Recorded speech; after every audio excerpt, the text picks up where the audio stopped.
Due to the novel coronavirus pandemic, The Young and the Restless began broadcasting special throwback episodes until it was safe for the cast and crew to return to work. As a treat to viewers, CBS aired weeks devoted to iconic characters or episodes curated to fit a special theme. This week focused on some of the show's most memorable weddings. A complete list of episodes that aired during this week can be found here. This episode originally aired November 16, 1990. In the episode, Cricket, Christine, and Danny traveled to Hawaii to get married. Cricket gazed down lovingly at the photo and told her mom that it was the day Jessica had hoped to live to see. Cricket sensed that her mother would somehow be there when she walked down the aisle, took Danny's hands, and said her vows. Cricket swore that Danny was the right man that her mother had always told her that she would find, and they'd start their lives together that day. Cricket called it the happiest day of life, and she knew that her mom would be sharing it with her. Due to the novel coronavirus pandemic, The Young and the Restless began broadcasting special throwback episodes until it was safe for the cast and crew to return to work. As a treat to viewers, CBS aired weeks devoted to iconic characters or episodes curated to fit a special theme. This week focused on some of the show's most memorable weddings. A complete list of episodes that aired during this week can be found here. This episode originally aired July 11, 1997. In the episode, family and friends gathered for Malcolm and Olivia's wedding.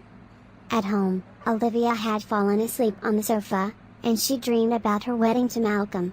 She dreamed that after saying their vows and exchanging rings, when she looked up, it wasn't Malcolm standing before her, but Neil. She woke up with a start and wondered what it meant. The dream had unnerved her. Due to the novel coronavirus pandemic, The Young and the Restless began broadcasting special throwback episodes until it was safe for the cast and crew to return to work. As a treat to viewers, CBS aired weeks devoted to iconic characters or episodes curated to fit a special theme. This week focused on some of the show's most memorable weddings. A complete list of episodes that aired during this week can be found here. This episode originally aired October 24, 2006. In the episode, Phyllis and Nick's wedding took an unexpected turn.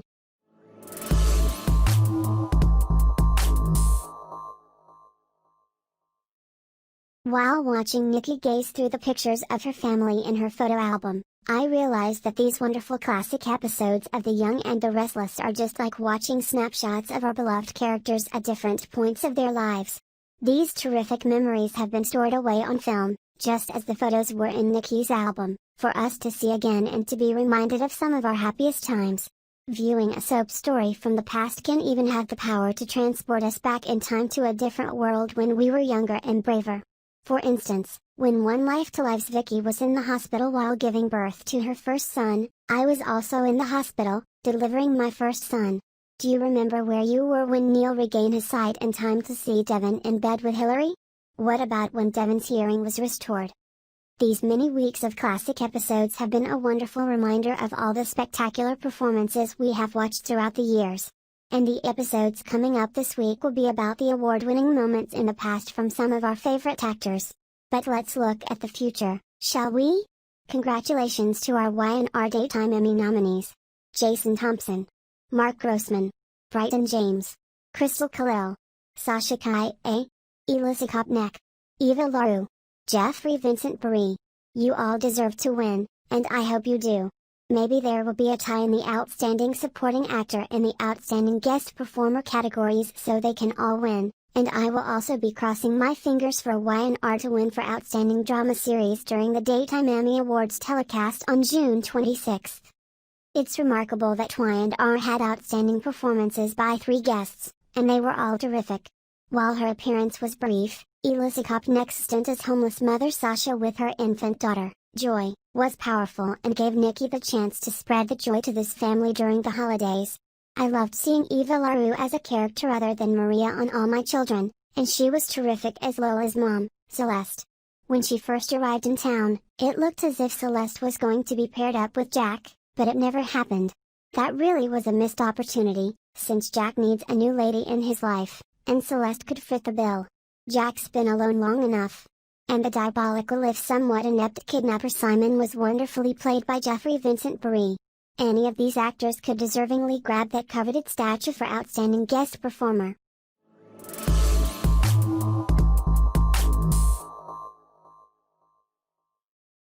At one time, Lola Rosales and Kyle Abbott were so sweet together, and they appeared to be the fairy tale couple that one can only dream about, until Kyle decided that he really wanted Summer, after all. Sasha Calle was so convincing as Lola, who was willing to let her man marry her rival after Summer saved Lola's life by donating part of her liver to the saucy chef. As she lay in her hospital bed, Lola sobbed when she believed that her dream life with Kyle was over, which turned out to be true later, although she couldn't have possibly known that then. Ms. Calle's performance was heartbreaking, and she could possibly snag the win for Outstanding Younger Performer. Adam Newman has proven to be one of the most complex characters on Y&R throughout the years, since he can be different shades of gray, depending on the actor playing him. Mark Grossman has most certainly put his own spin on Adam by turning his gray a little darker, maybe a charcoal gray, while still cherishing the loves of his life, Chelsea and Connor. Mark's Adam has shown that, like his father, he will do anything, even if it means going to extremes, for his family. Adam also had no qualms about risking his father's life by altering Victor's medication when he wanted to get a little payback for what he perceived to be Victor's disloyalty. Adam is definitely a chip off the old block, which is why Mark Grossman has a legitimate chance for winning as Outstanding Supporting Actor. Also in the Outstanding Supporting Actor category is Bryton James, whose portrayal of Devin Hamilton has been spot on throughout the years. The adopted son of Neil and Drusilla Winters has grown and flourished in Genoa City, since Devin always had Neil's loving advice and wisdom to guide him throughout the years. Once Neil was gone, Devin realized he had lost the father who had always supported him and who had given his unconditional love to his son, even throughout the most trying times. I will never forget the Neil/Hillary/Devin triangle had created a lot of heartache and bitterness between father and son, but that couldn't even destroy their love for each other. Devin bid his father a loving goodbye, which earned him the nomination for a Daytime Emmy Award.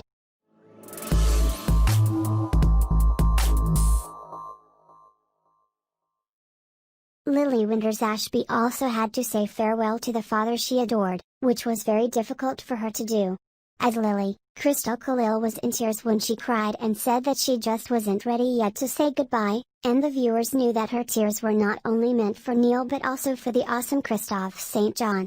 While life can't imitate art, the opposite was true, since Neil had to leave us when we lost the brilliant Mr. St. John.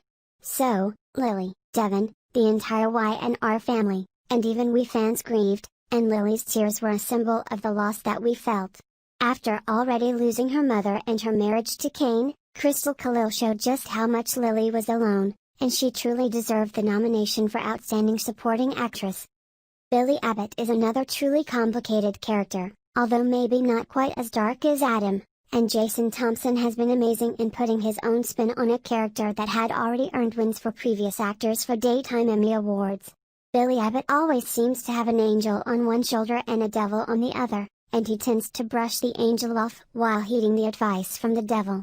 Billy has his demons, and most of them have been lurking within, as he demonstrated in the clip where the good Billy that Victoria loved was battling for control over the bad Billy, who was out for revenge on Adam. Jason Thompson shone during that time, which could very well give him the win for Outstanding Lead Actor. Up until a couple of years ago, for 4 or 5 years, I was honored to be a member of the Soap Central team that would make predictions for who would win the Daytime Emmy Award in each category, based on the episodes that the actors had submitted. At the time, those complete episodes would be sent to each member of the team, and we would pick which actor or actress we thought would win, as well as our choice for Outstanding Drama Series. It was a tad competitive, but I truly enjoyed seeing the choices made from the other members of the prediction team. And I loved it when one or more would agree with my choice. It was so much fun. Sadly, now that we can only get short clips from the submitted episodes, we are no longer able to do the predictions. If we are able to get full episodes again down the road, and I know that Soap Central's top soaper Dan J. Kroll is actively petitioning for this, hopefully, we can offer our predictions again. We loved making them, and the fans loved reading them, since we would always explain why we would make the selections that we did. It was all harmless fun that can hopefully be restored in the future. My best and favorite year for Daytime Emmy Awards predictions was 2014. Y&R was truly outstanding in 2014, since the soap won that year for Outstanding Drama Series. And after 2 previous wins, Billy Miller won again as Billy Abbott on Y&R. I knew he would. There was no doubt in my mind. As I viewed his submitted episode, I watched as he had a catch in his throat when Billy talked about the loss of his darling Delia, and I knew at that moment that he would win.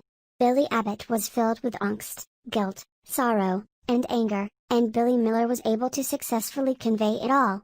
Plus, my mother and I were, and still are, both huge Billy Miller fans, so we were thrilled when he won the award for Outstanding Lead Actor for that year and for that storyline.